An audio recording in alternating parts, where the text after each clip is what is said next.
is the amount of views. I put up a very simple, I don't know, Kelsey, it was probably around 30-second video.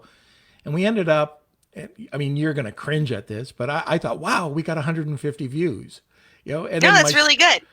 my son, he's a musician, Hayden, and he put up a bass video, and it was kind of creative. But the first day, like we were watching it, and within hours, he was getting 500 views.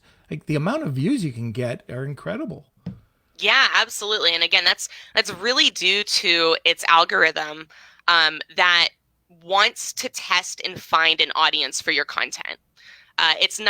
It's not really something where you have to do work to go like on Instagram. You do a post and then you also have to go do this work to get people to engage with you, to get people to really look at your content.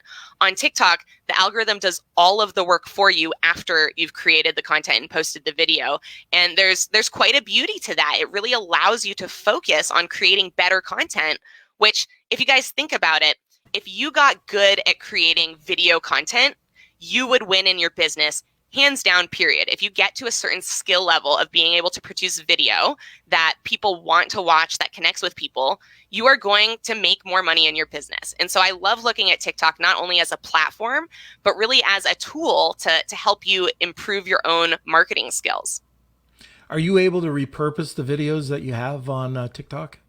Yeah, I just straight up share them to Instagram. I write a little bit different of a caption typically, but they perform better than the content I had been spending, let's say 30 minutes to post on Instagram. And now it's a direct share, takes me less than 3 minutes to write the caption, and people engage with it very, very well. Part of the reason I think that is because it's very new still. And as human beings, we are addicted to new. New is our sugar, it's our candy. We love it so much and we need it. We need more and more new. So the fact that there isn't a ton of TikTok content on Instagram, and you'll start seeing more and more of it, makes it more interesting than, let's say, original or normal Instagram content. I love using